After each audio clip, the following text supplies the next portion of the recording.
मुलुक महाराष्ट्र या बुलेटिनची सुरुवात आपण करणार आहोत। राज्याचे उपमुख्यमंत्री अजित पवार यांच्या टोलेबाजीने अजित दादा जे पोटात असेल ते ओठात दादांच्या असतं आणि म्हणून अजित दादा जेव्हा बोलतात तेव्हा ते कधी कडू असतं, कधी गोड असतं, कधी मिश्किलही असतं। आज पुणेकरांना त्या सगळ्याचा अनुभव आला, कारण अजित दादांनी आज जी काही बॅटिंग केली पुण्यामध्ये त्यानंतर सभागृहामध्ये एकच हशा पिकला। काल सांगितलं की आमचे 29,000 वर काही कोटी रुपये जीएसटी राहिलेला आहे, तो 19-20 चा आहे, 20-21 चा आहे, 21-22 चा आहे आणि त्याच्यातनं 14,145 कोटी रुपये परवा मिळाले। बाकीच्या सगळ्यांना मिळून 86,000 कोटी रुपये सोडले। ठीक आहे, चांगलं केलं, त्याच्याबद्दल धन्यवाद। केंद्र सरकारने सोडले। आता त्याच्यात 15,000 कोटी रुपये राहिले। मी त्याच्यामध्ये सांगितलं तरी एक पट्ट्या म्हणला अजित पवारचं गणित चुकीचंच आहे। तुझं बरोबर आहे, तुझं गणित काय कोणी बडबडतं काय करतं ह्याचा नीटपणे मी बोलताना तर दादा विचार करून बोलतो, कारण मागेच एकदा चुकलोय त्याची जबरदस्त किंमत बोलतो। फार सकाळी 7 ते संध्याकाळी 7 चव्हाण साहेबांच्या इथं बसलो होतो। आता नाही चुकायचं, आता नाही चुकायचं, आता नाही चुकायचं, आता नाही चुकायचं, तर काय सांगू काय, पण तेव्हापासून चुकलो नाही।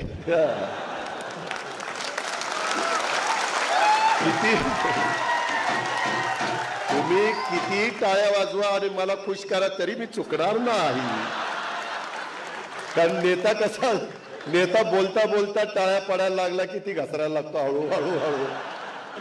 पण मी माझं दुसऱ्या मनानं सांगतो, घसरायचं नाही, घसरायचं नाही, घसरायचं नाही।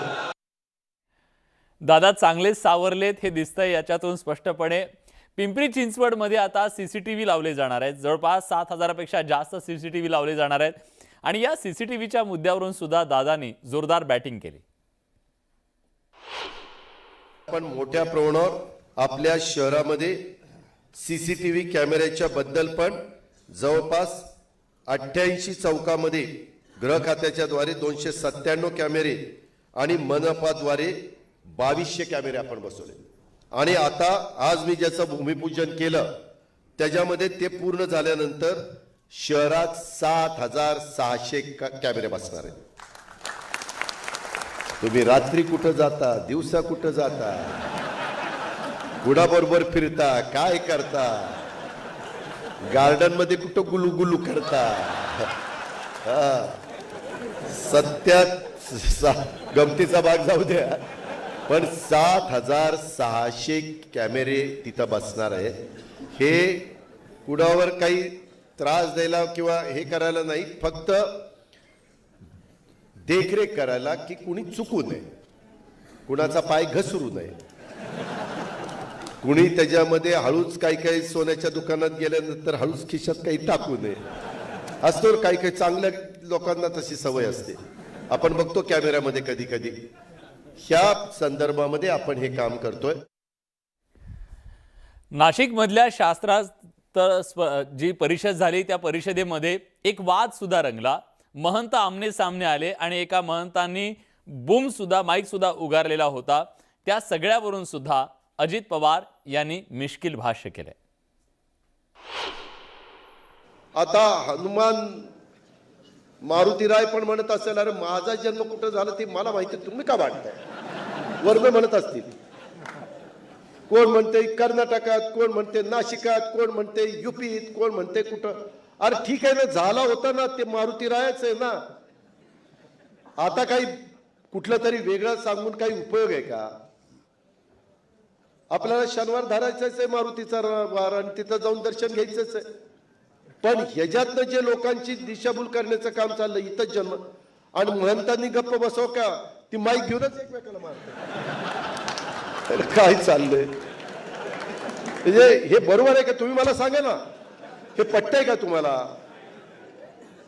आम्ही त्यांना महंत महाराज महाराज महाराज अरे महाराज महाराज मारायला लागले काय? काय आम्ही करावं काय ते काय कळत नाही। उपमुख्यमंत्री अजित पवार यांनी गुरुवारी बूस्टर डोस घेतला।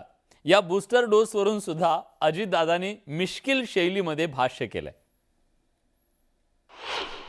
मी आता कालच बिहारी राजेश टोपेने जाऊन बूस्टर घेतला डोस। त्याच्या संदर्भात आज मला वाटतं ह्याला पण सोशल मीडियाला आमचा फोटो आलाय बूस्टर. पहिले 2 व्हॅक्सिन घेतलेले असले तरी डॉक्टरांच्या सल्ल्याने बूस्टर डोस घ्यायचा का नाही ते हो म्हणले तर घ्या. मगाशी मला एकाने सांगितलं दादा बूस्टर डोस घेतल्यावर काय अमकं होतंय तमकं होतंय. डॉक्टरच्या सल्ल्याने योगेश घ्या ना, डॉक्टरच्या सल्ल्याने नाही. योगेशने मला सांगितलं म्हणून मी त्याला तसं म्हणलं. मी जेवताना विनोदकडे होतो जेवायला, त्यावेळेस तो माझ्या समोरच बसला होता. तो म्हणला दादा, मी म्हणलं बूस्टर डोस घेतला. म्हणला दादा लय त्रास होतोय तुम्हाला माहिती नाही. म्हणलं लगेच होतोय का 4 दिवसांनी होतोय. कारण मी त्याच्याशी बोलताना माझा अजून 24 तास पण झालेले नाहीत. मी काल 4:30ला घेतलंय. त्याच्यावर म्हणलं काय आता हे शहाणा सांगतोय मला कोणाला. दादांच्या या जोरदार बॅटिंगच्या नंतर बातमी आहे राज्यसभा निवडणुकीच्या संदर्भातली. कारण आता ही बिग फाईट होणार हे जवळपास निश्चित झालंय. राज्यसभेच्या 6व्या जागेवरून जी घमासान लढाई सुरू आहे ती लढाई होऊ नये याच्यासाठी आज शेवटच्या दिवशी अर्ज मागे घ्यायच्या शेवटच्या दिवशी अनेक बैठकांचं सत्र झालं, पण त्याचा काही उपयोग झाला नाहीये. राज्यसभेसाठी निवडणूक होणार हे आता जवळपास स्पष्ट झालंय. राज्यसभेच्या 6 जागांसाठी 7 उमेदवार रिंगणात आहेत. महाविकास आघाडी आणि भाजपनं आपापले उमेदवार कायम ठेवल्यानं ही निवडणूक होणार हे जवळपास निश्चित आहे. ही निवडणूक बिनविरोध व्हावी यासाठी महाविकास आघाडीनं प्रस्ताव भाजपला दिला, पण भाजपनं तो प्रस्ताव फेटाळला. भाजपनं दिलेला प्रस्ताव मवियाला मान्य नाही, त्यामुळे दोघांचाही प्रस्ताव एकमेकांनी फेटाळला. कोणत्याही पक्षाकडून उमेदवारी मागे घेतली गेली नाही, त्यामुळे ही निवडणूक होणार हे जवळपास स्पष्ट झाले.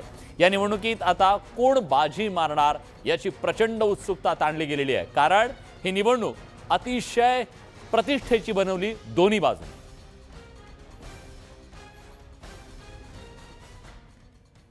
दरम्यान हे सगळं होत असताना आता या सगळ्यामध्ये कोण कोण आहेत उमेदवार, कुणाची प्रतिष्ठापना लागली, आता ही फाईट कुणात होणार आहे आपण एक नजर टाकूयात ग्राफिकच्या माध्यमातून. बघा, संजय राऊत शिवसेनेचे मैदानात आहेत. पहिली पसंती त्यांना असेल. संजय पवार, 2 संजय शिवसेनेचे मैदानात आहेत. कोल्हापूरचे जिल्हाध्यक्ष संजय पवार यांना उतरवलं गेलं 6व्या जागेसाठी. प्रफुल्ल पटेल राष्ट्रवादी काँग्रेसचे दिग्गज नेते हे एकमेव उमेदवार असतील. आणि उत्तर प्रदेशमधून इम्रान प्रताप गडी हे काँग्रेसचे उमेदवार असतील, ज्यांच्या उमेदवारीहून मोठा वादंग काँग्रेसमध्ये झालेला आपण बघितला. आणि ही त्रिमूर्ती भाजपनं मैदानात उतरवली आहे. याच्यामध्ये पियुष गोयल आहेत भाजपचे, माजी मंत्री अनिल बोंडे आहेत भाजपचे, आणि भाजपचे नेते धनंजय महाडिक हे सुद्धा मैदानात त्यांना उतरवलं गेलेलं आहे 6व्या जागेच्यासाठी. त्यामुळे एकाचा पराभव निश्चित आहे. बिग फाईट होणार आहे हेही निश्चित आहे. आता ही त्रिमूर्ती जाते की यातला कोणी जातो हे बघावं लागेल. पण आज जेव्हा एकमेकांना प्रस्ताव दिले गेले त्या सगळ्याबद्दल भाजपचे प्रदेशाध्यक्ष चंद्रकांत पाटील आणि शिवसेनेचे नेते राज्यसभेचे उमेदवार संजय राऊत नेमकं काय म्हणाले जाणून घेऊयात. नाही, पुरेशा संख्याबळ असल्याशिवाय मी उतरत नाही ना. पुरेशा संख्याबळ त्यांच्याकडे पण नाही आहे. पुरेशी मतं म्हणजे आमच्याकडे 30 आहेत. 41.01 असा कोटा आला आहे. तो 41 नाही 42 झाला तरी 12 मतं ही आमच्याकडे आहेत. महाविकास आघाडीचे 4ही उमेदवार निवडून आणणं ही आमची जबाबदारी आहे. आणि मुख्यमंत्र्यांच्या नेतृत्वाखाली जी महाविकास आघाडी आहे त्या महाविकास आघाडीला पूर्ण खात्री आहे की आमचा 6वा उमेदवार सुद्धा अगदी व्यवस्थित निवडून येईल. आमचा माणसाच्या सत्सद विवेक बुद्धीवर विश्वास आहे.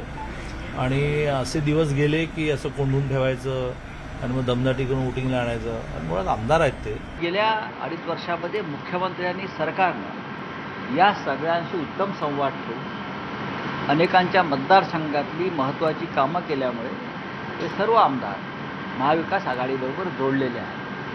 आता ह्यांना फूस लावण्याचे, फोडण्याचे, आमिष दाखवण्याचे किंवा केंद्रीय तपास यंत्रणांचा वापर करण्याचे प्रकार सुरू झाल्याचा आमच्या कानावर आलेला आहे. शेवटी ब्रँडेड पक्षाच्या आमदाराला त्याच्या प्रतोदाला ते मत दाखवावं लागतं. आणि त्यामुळे दोघांचंही जे गणित चालेल ते ब्रँडेड वेगळ्या पक्षाचे जे अधिकृत आहेत त्या व्यतिरिक्त जी मतं आहेत त्याच्यावर सगळं चालेल. प्रश्न कसोटीचा नाही आहे, ही निवडणूक आहे.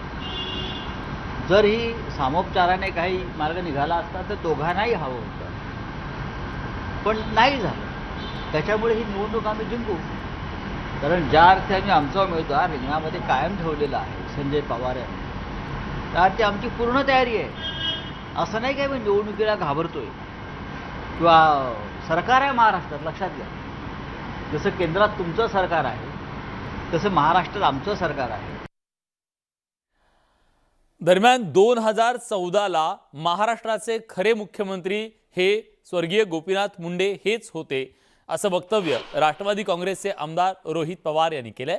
आज भाजपचे ज्येष्ठ दिवंगत नेते गोपीनाथ मुंडे यांचा 8वा स्मृतिदिन आहे.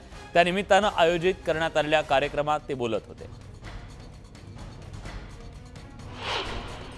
2014चे खरे मुख्यमंत्री कोण होते तर ते मुंडे साहेब होते. पण दुर्दैवानं त्या गोष्टी त्यावेळेस घडल्या नाहीत. आपल्याबरोबर आज ते नाहीत. आज सुद्धा ते असते, आज राजकारणाची पातळी एवढ्या खालच्या लेवलला गेली नसती. ते असते तर राजकारणाची पातळी वर असली असती.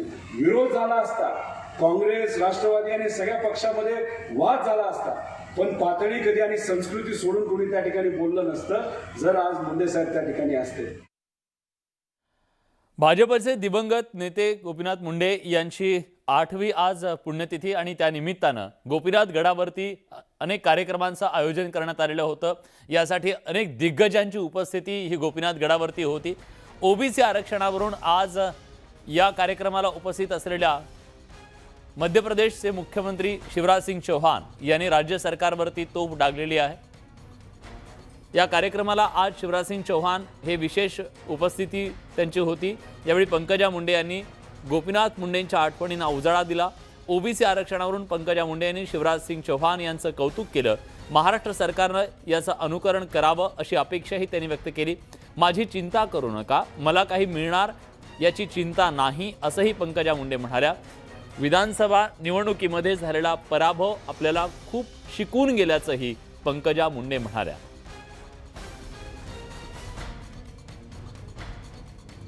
शिवराजजींना इथपर्यंत घेऊन आले.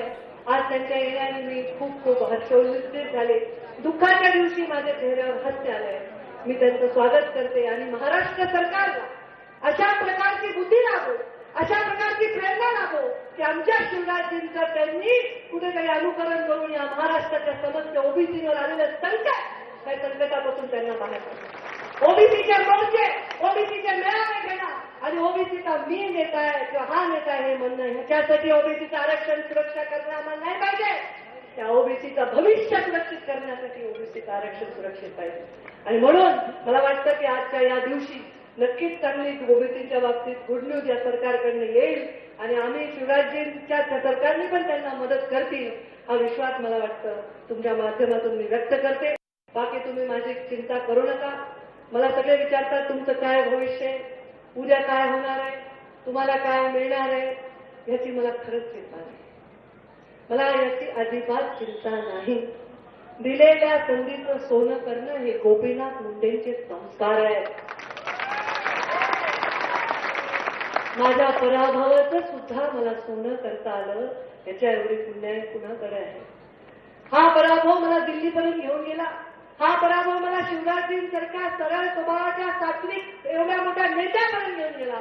हा पराभव मला खूप शिकवून गेला. तुमच्या सेवेसाठी तिथून शिकून मी तुमच्या सेवेसाठी अविरत काम करणार आहे. आता जे सरकारमध्ये चाललंय, आता जे टीव्हीवर बघायला मिळतं, त्याच्याविषयी थोडीशी मनामध्ये मला विषाद वाटतो. जात, धर्म, व्यक्तिगत हेवे दावे याच्या पलीकडे जाऊन महाराष्ट्राच्या हिताचं राजकारण करण्यासाठी आणि देशामध्ये मुंडे साहेबांचं नाव करण्यासाठी मुंडे साहेबांचे आशीर्वाद लाभले, तुमचेही लाभू द्या. मी तुम्हाला सांगते, मुंडे साहेबांच्या जाण्याने हा आपला कष्टाचा हा जो आपला चित्र आहे त्याच्यातले रंग उडून गेले. चला त्याला परत आपण कष्टाने रंग भरू, परत एकदा नवीन सुरुवात करू. आपल्याला काय मिळेल आणि काय नाही मिळेल याची चिंता करण्याची आवश्यकता नाही. आपल्याला जे आहे ते कसं आपल्याला बांधून ठेवता येईल, कसा महाराष्ट्रातील एक एक माणूस मुंडे सैनिक म्हणून कामाला लागेल हे आपल्याला इथून पुढे करायचं. स्वर्गीय गोपीनाथ मुंडे यांचा आज 8वा स्मृतिदिन आणि या स्मृतिदिनाच्या निमित्तानं राज्यातल्या अनेक दिग्गजांनी त्यांना अभिवादन केलं. पण त्याचवेळी गोपीनाथ गडावरती त्यांच्या कन्या खासदार प्रीतम मुंडे यांनी सुद्धा त्यांना अभिवादन केलं। यावेळी त्यांना आपले अश्रू अनावर झाले। तर दुसऱ्या बाजूला स्वर्गीय गोपीनाथ मुंडे यांचे पुतणे मंत्री धनंजय मुंडे हे सुद्धा गोपीनाथ गडावरती गेले आणि गोपीनाथ गडावर जाऊन त्यांनी त्यांच्या समाधीचं दर्शन घेतलं। यावेळी धनंजय मुंडे सुद्धा भावूक झाल्याचं दिसलं।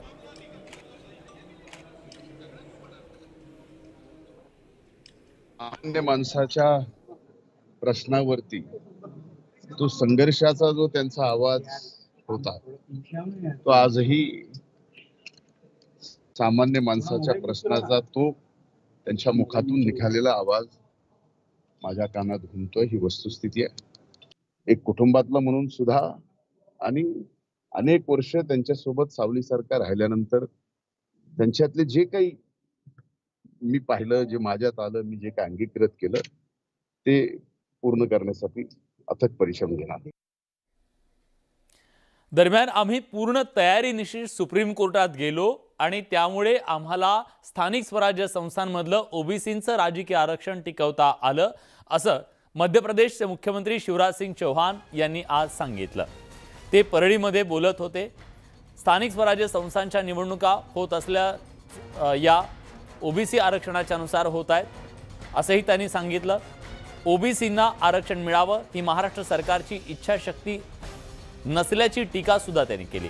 महाराष्ट्र सरकारकडून केवळ टोलवाटोलवी सुरू असल्याचा आरोपही मध्य प्रदेशचे मुख्यमंत्री शिवराज सिंग चौहान यांनी महाविकास आघाडी सरकारवर केला।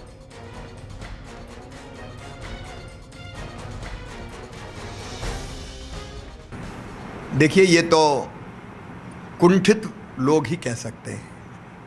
नाच ना जाने आंगन टेढ़ा। आप प्रयास करो ही नहीं और दूसरा प्रयास में सफल हो तो आप कुछ भी कहते रहो। मैं महाराज से पूछना चाहता हूँ, उन्होंने किया क्या ये बता दो ओबीसी आरक्षण के लिए। क्या उनके रिपोर्ट मेरी देख लें। हमने ओबीसी कमीशन की रिपोर्ट कैसे तैयार की, हमने निकायवार आरक्षण कैसे तय किया, हमारी बहस देख लें कि तथ्यों और तर्कों के साथ कैसे सर्वोच्च न्यायालय में हमने अपना पक्ष रखा। अब तुम ये कुछ करो नहीं क्योंकि इच्छा ही नहीं है और हो गया दूसरे प्रदेश में, तो फिर ये कहो कि ऐसा क्या हो गया। ये कुंठित मानसिकता का प्रतीक है। ये ओबीसी विरोधी मानसिकता है। ये दलितों को, शोषितों को, पीड़ितों को, वंचितों को, पिछड़ों को न्याय दिलाना ही नहीं चाहते। ये शायद मनसा ही नहीं है कि ओबीसी आरक्षण के साथ चुनाव। अगर मनसा होती तो जो मध्य प्रदेश में हम तैयारी कर सकते वो महाराष्ट्र में क्यों नहीं हो सकती। ओबीसी कमीशन यहाँ वैसे दौरे क्यों नहीं कर सकता। यहाँ की ब्यूरोक्रेसी आंकड़े इकट्ठे करके सुप्रीम कोर्ट में प्रस्तुत क्यों नहीं कर सकती। क्यों कुंभकर्णी निद्रा में महाराष्ट्र की सरकार सो रही है। स्पष्ट रूप से अब ये बिल्कुल साफ है कि उनकी इच्छा ही नहीं है कि ओबीसी आरक्षण के साथ चुनाव में जाएं। इसलिए मामले को टालते रहो और फिर कोर्ट ने कह दिया, इसलिए हम क्या करें। देखिए, ये तो कुंठित लोग ही कह सकते हैं। नाच ना जाने आंगन टेढ़ा। आप प्रयास करो ही नहीं और दूसरा प्रयास में सफल हो तो आप कुछ भी कहते रहो। मैं महाराज से पूछना चाहता हूँ, उन्होंने किया क्या ये बता दो ओबीसी आरक्षण के लिए। क्या उनके रिपोर्ट मेरी देख लें। हमने ओबीसी कमीशन की रिपोर्ट कैसे तैयार की, हमने निकायवार आरक्षण कैसे तय किया, हमारी बहस देख लें कि तथ्यों और तर्कों के साथ कैसे सर्वोच्च न्यायालय में हमने अपना पक्ष रखा। अब तुम ये कुछ करो नहीं क्योंकि इच्छा ही नहीं है और हो गया दूसरे प्रदेश में, तो फिर ये कहो कि ऐसा क्या हो गया। ये कुंठित मानसिकता का प्रतीक है। ये ओबीसी विरोधी मानसिकता है। ये दलितों को, शोषितों को, पीड़ितों को, वंचितों को, पिछड़ों को न्याय दिलाना ही नहीं चाहते। यानंतरची बातमी आहे काँग्रेसच्या गोटातून। राज्याचे माजी मुख्यमंत्री पृथ्वीराज चव्हाण यांनी महाविकास आघाडी सरकारला कडू गोळीची उपमा दिलेली आहे। तसंच मोदींवर सुद्धा त्यांनी टीका करताना केवळ विरोधकांना दाबण्यासाठी केंद्रीय यंत्रणांचा गैरवापर होत असल्याचाही आरोप त्यांनी केला। शिवाय सरसंघचालक एक बोलत असताना मोदी मात्र दुसरंच करतात, त्यामुळे ते संघाचं तरी ऐकतात का असा टोला त्यांनी लगावलाय। पण मला मूलभूत प्रश्न असा आहे की मोदी आज संघाचं काय ऐकतात का। संघाचे कोणी खासदार घेतात का, संघाचे कोणी मंत्री घेतात का। त्यांना ठीक आहे, ते कधीतरी वर्षात एकदा मला वाटतं नागपूरला जातात का जात नाही तेही मला माहिती नाही। संघवाले खुश आहेत तर आपल्याला काही त्याचं आपसातलं बांधलं, पण त्यांचं काही चालतं धोरण निर्धारण असं मला काय वाटत नाही. कारण मोदींना जे करायचं तेच करतील. मला जिथं भेटायचं भेटेन, त्याने वेळ दिली तर कुठेही भेटेन त्यांना. ते काय दिल्लीला भेटेन आणि कुठे भेटेन असं आहे की कुणालाच भेटेन येते ना. मला भेटायचा प्रयत्न, अमरिंदर सिंगचा तुम्ही इंटरव्ह्यू पाहिलाय का? ते म्हटले मला 5 वर्ष भेटले नव्हते. सुशील कुमारजींनी मला वाटतं एकाच वाहिनीवर सांगितलं होतं भेटले नव्हते. त्यांनी निर्णय घेतला की आपण संघटनेच्या कामापासून बाजूला व्हायचं. भेटायचं कशाला? संघटनेच्या काँग्रेसच्या कामाकरताच भेटायचं. सोनियाजी भेटत होते. बघा, मी 2 वर्षात 2 पक्षांचं सरकार चालवलेलं आहे. त्या तारेवरची कसरत असे मला सर्व माहिती आहे. विलासरावांनी चालवलं, अशोकरावांनी चालवलं, शिंदे साहेबांनी चालवलं. आता 3 पक्षाचे म्हणजे किती सॉरी 3 पक्षाची आघाडी म्हणजे दुप्पट. आणखी किती अवघड आहे ते. तर थोडेसे पहिल्यांदाच हा प्रयोग केलेला आहे. काही थोडंसं अडचणी होतात. आम्हाला न्याय वाटप झाला नाही, निधीचा एक मागणी असते, पण ती मुख्यमंत्री आणि समन्वय समितीच्या जोरावर सुटायला काही अडचण नाही. बदल झालेले आहेत, होत आहेत. म्हणून आम्ही विनंती केली की जरी ही कडू गोळी आम्हाला वाटली तरीही घ्यावी लागेल. सुदैवाने काँग्रेस नेतृत्वानं आमची ती विनंती मान्य केली. याच सगळ्या महत्त्वाच्या घडामोडींसोबत मुलुख महाराष्ट्र या बुलेटिनमध्ये आपण एक छोटासा ब्रेक घेतोय. ब्रेक नंतर आपण जाणून घेणार आहोत महाराष्ट्रातल्या गावोगावची बित्तम बातमी अगदी सुपरफास्ट. कुठे जाऊ नका, पहा फक्त न्यूज 18 लोकमत.